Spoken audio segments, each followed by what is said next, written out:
আসসালামু আলাইকুম স্যার, প্রথমেই ধন্যবাদ জানাচ্ছি যে আপনারা এত কষ্ট করে আমাদের স্টলে আসছেন এবং আমাদের ব্রেস প্যাসকেল বিজ্ঞান ক্লাবের পক্ষ থেকে আপনাদের সবাইকে স্বাগতম এবং গাজীপুর হাই স্কুলের পক্ষ থেকে আপনাদের আন্তর্জাতিক শুভেচ্ছা।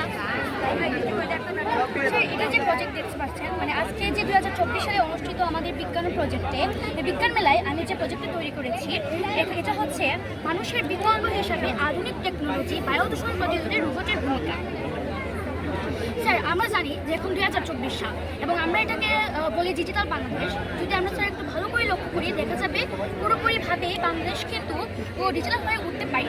আগামী স্বপ্ন মানে ধরুন স্যার 2049 সাল কিংবা 2050 সালে দেখা যাবে মানুষ তার ব্যস্ত জীবনের কারণে টেকনোলজির ব্যবহার অধিক পরিমাণে বেশি করেছে এবং সে ফলে দেখা যাবে যে মানে আধুনিক টেকনোলজির পরে বন জঙ্গল কেটে সেখানে বিভিন্ন ধরনের কলকারখানা তৈরি হবে, যেটা থেকে নির্গত ধোঁয়া বায়ু দূষণের জন্য ও বিশেষ করে দায়ী থাকবে।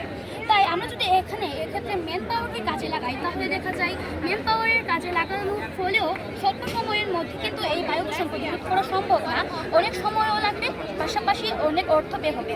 এক্ষেত্রে আমরা জানি যে রোবট হচ্ছে একটি জনপ্রিয় আবিষ্কার, যা বিশ্বের বিভিন্ন দেশেই এটি আবিষ্কার হয়েছে। সো আমরা যদি বায়ু দূষণ প্রতিরোধে রোবটকে ব্যবহারের মাধ্যমে এর ইতিবাচক দিকটা ব্যবহার করি, তাহলে অতি দ্রুতভাবেই আমরা বায়ু দূষণকে প্রতিরোধ করতে পারব। পাশাপাশি স্যার, এটা এক ধরনের ফ্যান যেটা আপনার কোনো ধরনের বৈদ্যুতিক তরঙ্গ কিংবা চার্জবিহীন চলবে।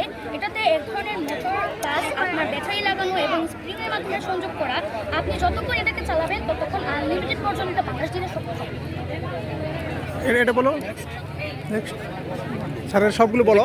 সয়েল ট্রিটমেন্ট এটা আমরা দেখি যে আমাদের পরিবেশটা মাটিটা বিভিন্নভাবে দূষণ হয়। কোনো জায়গায় দেখা যেতেছে যে ক্ষারের দ্বারা দূষিত হয়েছে, আবার কোনো জায়গায় দেখা যেতেছে যে অ্যাসিডের দ্বারা দূষিত হইতেছে। আমরা যখন ক্ষারের দ্বারা দূষণ হইব, তখন আমরা কী করতে পারি, বিভিন্ন জৈব সার ইউজ করতে পারি। না, ক্ষারের দ্বারা যখন দূষণ হইব, তখন আমরা মানে ইউরিয়া ইউজ করতে পারি। আর যখন আমরা অ্যাসিড দ্বারা দূষণ হইব, তখন আমরা জৈব সার বা চুন দ্বারা ইউজ করতে পারি। কিন্তু চুনটা হচ্ছে অধিক মানে অর্থনৈতিকভাবে অনেক ব্যয় থেকে যাইব, তাই আমরা এখানে জৈব সার ইউজ করবো। জৈব সারটা দেখা যেতেছে যে আমাদের এই যে আমরা রান্নার কাজে যে ফল তারপর সবজি ইউজ করি বা ডিমের খোসা, এগুলোর থেকে জৈব সারটা উৎপন্ন হয়, আমরা জৈব সারটা ইউজ করবো। আর এটা হচ্ছে চুনের কারখানা। চুনের কারখানার মধ্যে ক্যালসিয়াম অক্সাইড থাকে। ক্যালসিয়াম অক্সাইড থেকে যেমন গলিয়ে চুনটাকে ক্যালসিয়াম কার্বনের থেকে গলিয়ে চুনটা যখন আমরা তৈরি করি, তখন দেখা যেতে যে বিভিন্ন ধরনের পদার্থ বা চুনটা মাটিতে মিশে মাটির পিএইচটা বাড়াইয়া দেয়। তারপরে আছে ফয়েল পেপার অ্যালুমিনিয়াম, যা মাটির সাথে দ্রুত মিশে ক্ষারের পরিমাণটা বাড়াইয়া দেয়।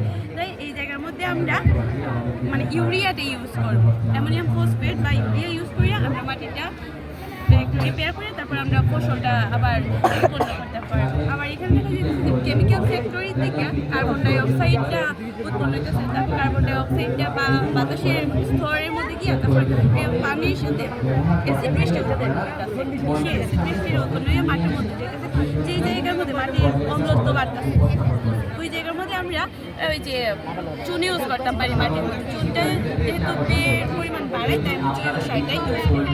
জৈব সার ইউজ করে আমরা আবার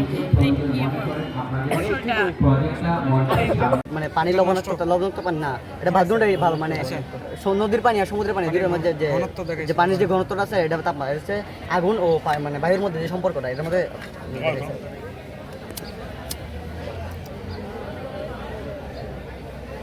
এই যে এখানে বায়ুর তাপমাত্রার কারণে স্যার এটা জ্বলতেছে, কিন্তু এখন আমরা যদি এখানে বায়ুটা আটকে দিই, এটা দেখা যাচ্ছে যে আস্তে আস্তে এটা বন্ধ হয়ে যাবে, কারণ এর মধ্যে বায়ু তাপমাত্রা আস্তে আস্তে কমে যাচ্ছে। এর মধ্যে যে পরিমাণে বায়ুটা ছিল সেই পরিমাণে থেকে যায়, যে কারণে এটা বন্ধ হয়ে যাচ্ছে আস্তে আস্তে।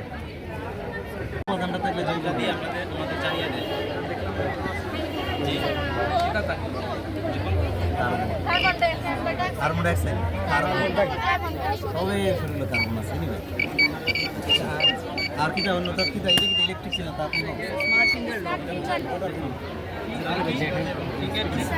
বাড়ি ঘরের সেফটি লাগে স্মার্ট ফিঙ্গার লক আচ্ছা, এখানে স্যার আমরা ফিঙ্গার দিলে স্যার লকটা খুলবে, যেমন আমার ফিঙ্গারটা লাগাই না এখানে। এটা হলো স্মার্ট সিটি। অনেক সময় আমাদের লোডশেডিংয়ের কারণে আমরা যে বিদ্যুৎটা অপচয় হয়, সেটা রোধ করার জন্য আমরা এখানে বিভিন্ন ধরনের সোলার প্যানেল বাসা বাড়িতে এবং আমাদের স্মার্ট ডাস্টবিন রাখছি। যখন আমাদের ডাস্টবিন যখন ফুল হয়ে যাবে তখন কিন্তু আমাদের প্রচুর পরিমাণে বর্জ্যপাতের কারণে আমাদের গন্ধ বা দুর্গন্ধ ছড়াবে। কিন্তু যখন এখানে ফুল হয়ে যাবে তখন এখানে আমাদের সিগন্যাল দিবে অবস্টিক্যাল সেন্সর, যার মাধ্যমে আমরা ডাস্টবিনটা ফুল হলো তা আমরা বলতে পারবো।